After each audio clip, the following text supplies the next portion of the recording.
Hey, welcome back to the second video of this series. This is going to be regarding the certificate of 70535, and I will be covering architecting of Microsoft Azure solutions. Let's get started.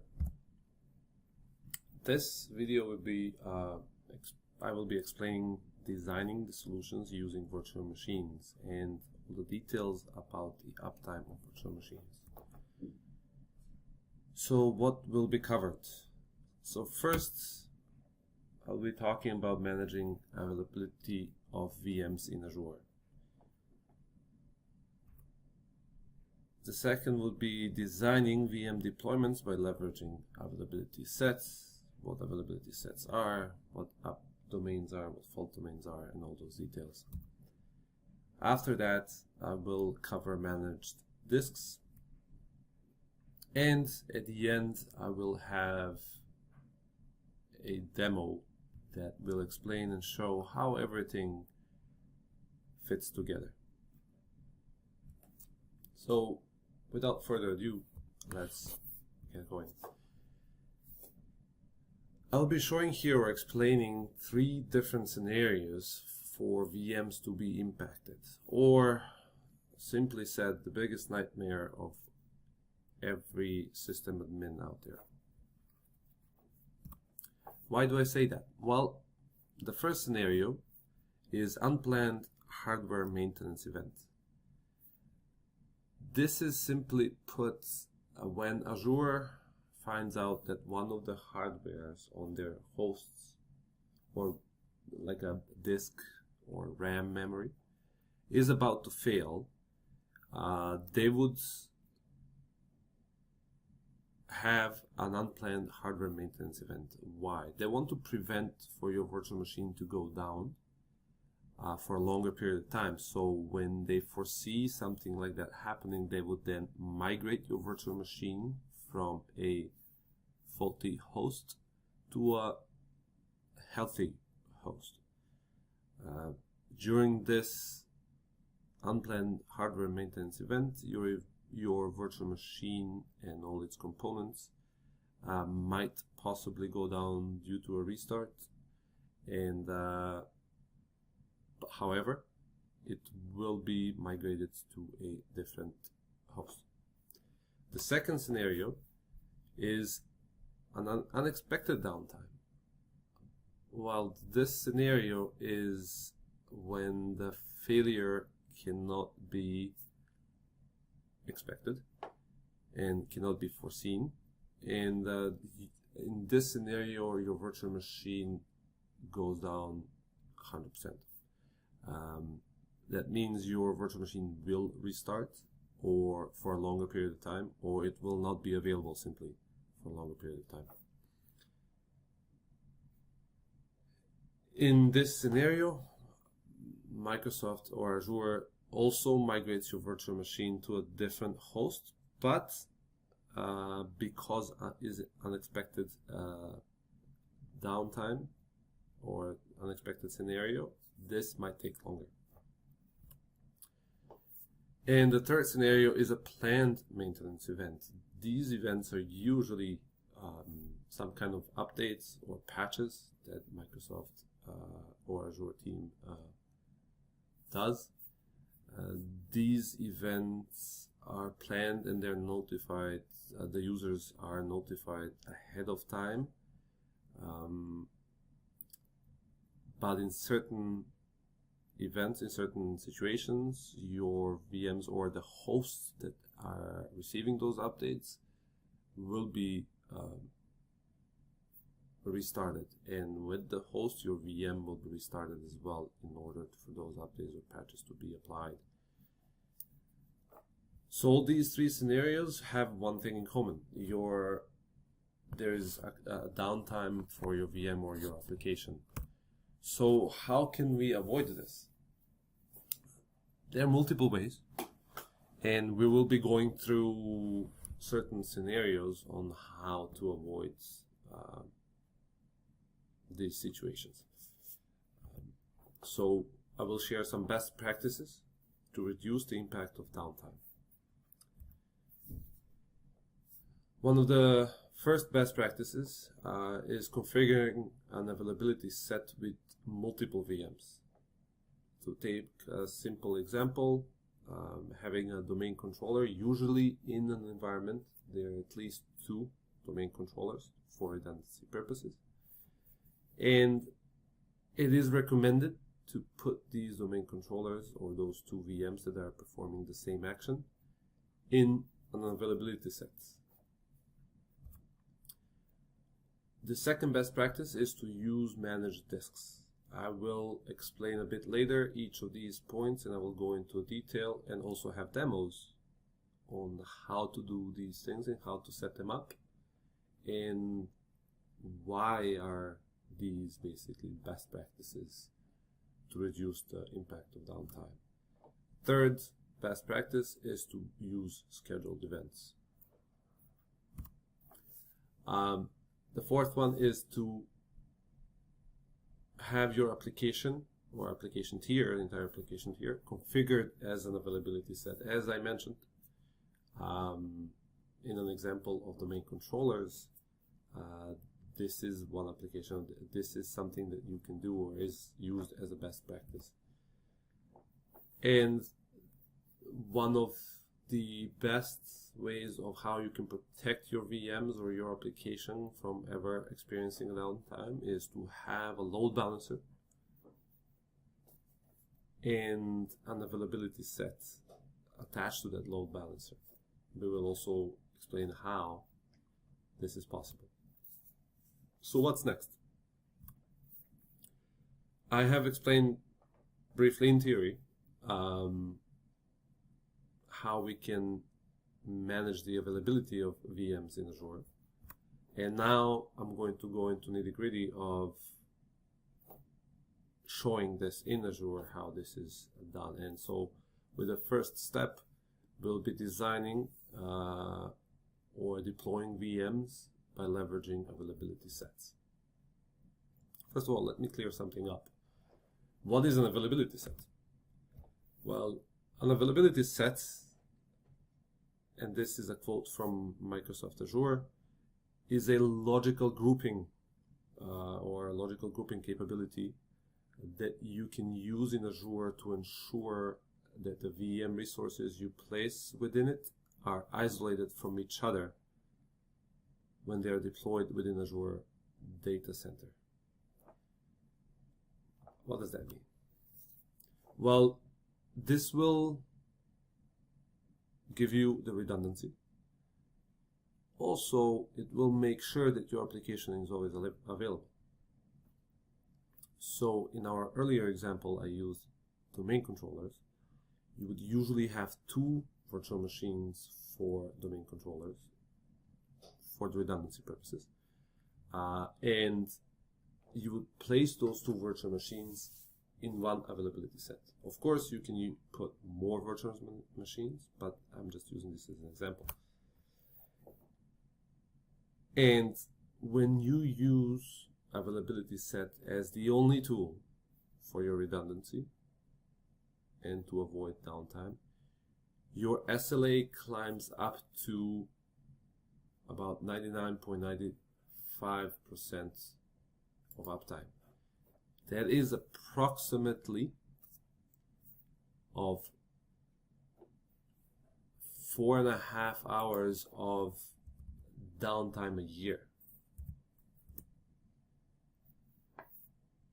This number looks high, but also keep in mind that this is 4.5 hours of downtime, possible downtime in a year. However, it is always best practice in Azure to keep 2 VMs that are doing the same, performing the same action in an availability set. So, availability set also in themselves have something called an update domain and a fault domain. What does that mean? I'll show this in an example. Imagine your fault domains are the racks in the data center that have multiple hosts, and your update domains are your hosts. Update domains are, in this particular example, as a host, will be used to apply patches to and be used to have Windows updates run on them. And you will not have, so they're also in a certain number, as you can see. So update domain 0, update domain 1, update domain 2. Your virtual machines can never be placed when they're in availability set, can never be placed on the same update domain, and they can never be placed in a fault domain. Update domains, or in this particular case, hosts, get rebooted sequentially. So in this particular case, you would have update domain 0 first, and then update domain 1, and then update domain 2, and so on, depending on the number that that update domain has. If your, for example, virtual machine is on update domain 1 and update domain 0 is being restarted, your VM will be up and running. It will not be affected. However, if your virtual machine is on a fault domain 1, every update domain on that fault domain gets rebooted with it. Okay, let me show how, in the demo, you can have, or you can create an availability set, virtual machines within an availability set, and how all of that is set up. For all my demos, I will start completely from the beginning. So I will be creating a resource group. I will be creating the virtual machines from the scratch, so everyone can follow from the beginning, and we are always at the same page. So in this particular scenario, let me create a resource group called availability set RG.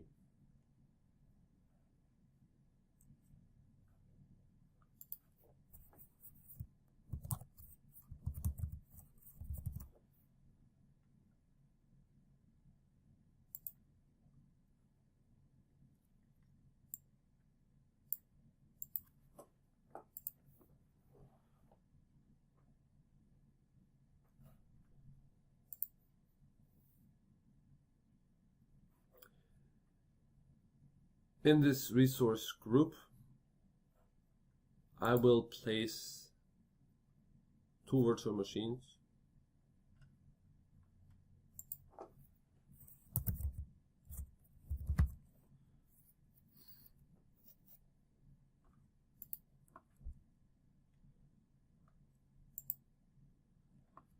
I will also create an availability set,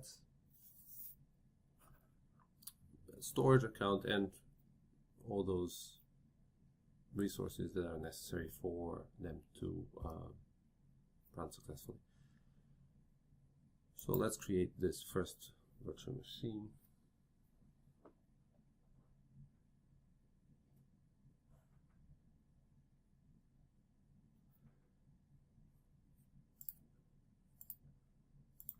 So let's call this set VM1, set admin.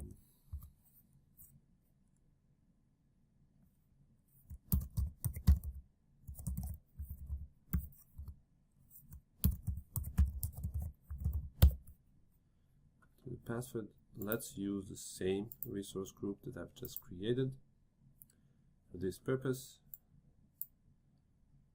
And I do not have any server license. Okay, so here I'm going to use one of the smallest virtual machines. In this particular case, it doesn't really matter what's the size of the virtual machine that I will be using.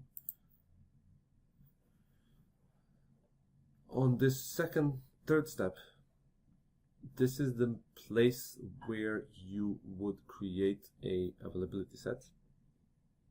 You can do it in two ways. So you can create it while creating a virtual machine, which I would recommend, or you can create an availability set by itself first and then place those virtual machines while they're being created in that existing availability set.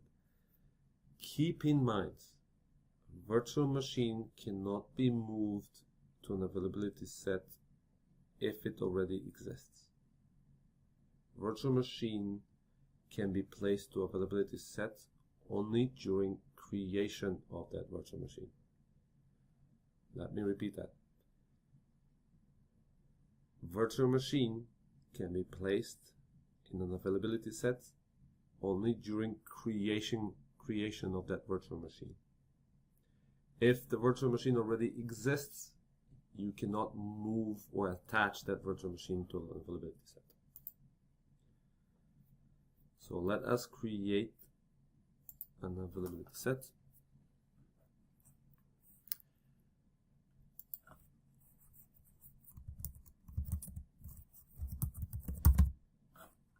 Here you can see what the fault domain is, what the update domain is. So fault domain is virtual machines in the same fault domain share common power source and physical network. So we're going to try and avoid having the virtual machines in the same fault domain. So if you would to put multiple numbers here, your virtual machine will be placed, so in this particular case, in two different fault domains. So let me show you this. So in our particular case, you would have your virtual machine fault domains 0 and 1. If it goes, or your virtual machines are going to be placed in those two virtual fault domains. The same thing with update domains. Virtual machines in the same update domain will be restarted together during planned maintenance. Azure never restarts more than one update domain at a time.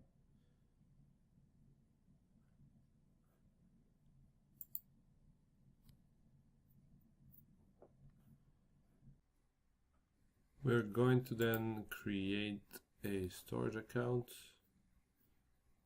where we're going to place our virtual machine.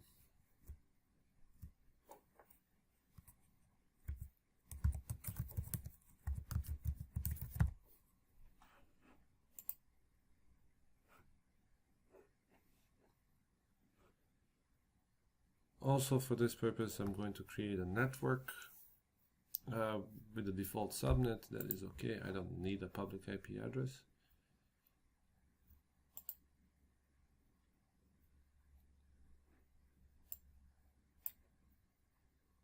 And no monitoring is required. So let me now pause this video while this virtual machine is being created. Once it's back up with all its resources, I will continue the video then. Okay, so some resources got created. Let's see now which those can be seen here. So there is an availability set. There is a storage account, the network, the actual virtual machine with the network card, and the network security group. So if we take a look at the availability set, we have one virtual machine in there running, 2 fault domains, 5 update domains, as we said. So let's now create another virtual machine and see how we can add that virtual machine to the availability set.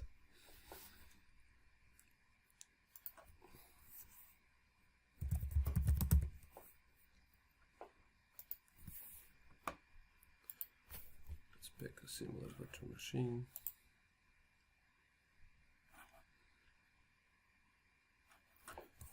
Basic things.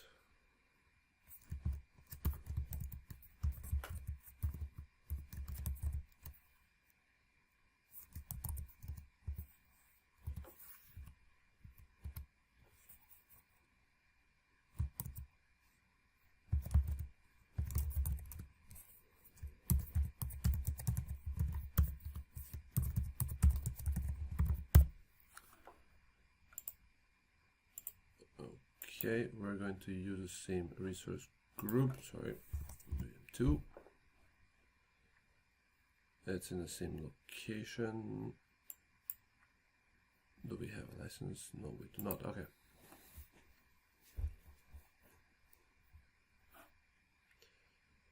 Move to a size.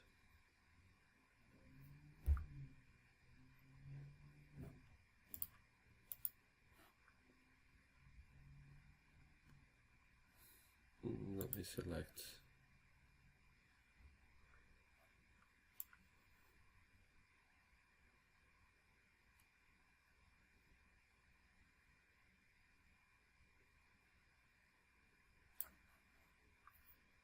All right.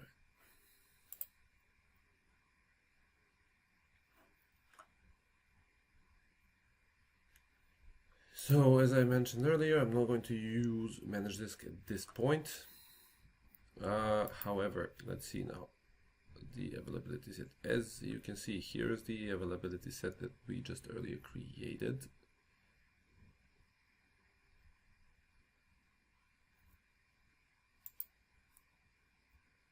Let's pick that one. The storage account, let's place that virtual machine in the same storage account.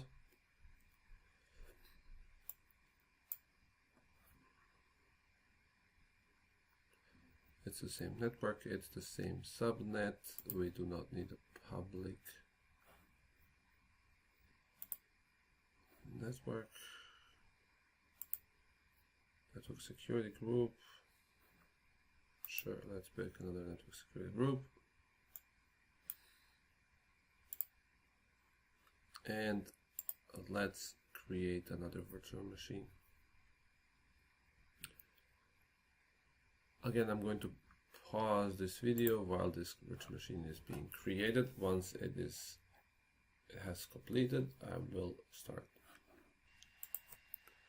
Okay, so the second virtual machine is also now created. Let's check it out. As we can see, so we have virtual machine 1, virtual machine 2, both with network cards. Let's then look at the availability set. So now the availability set has 2 virtual machines, and they're both in a separate fault domain and update domain. This means that in any case, if one of the virtual machines goes down, Azure will make sure that the other one does. And as I was saying, currently there is not a way that you can put a virtual machine in an availability set, an existing virtual machine in an availability set. So only when the virtual machine is being created, that's when you can specify to set it up in an availability set.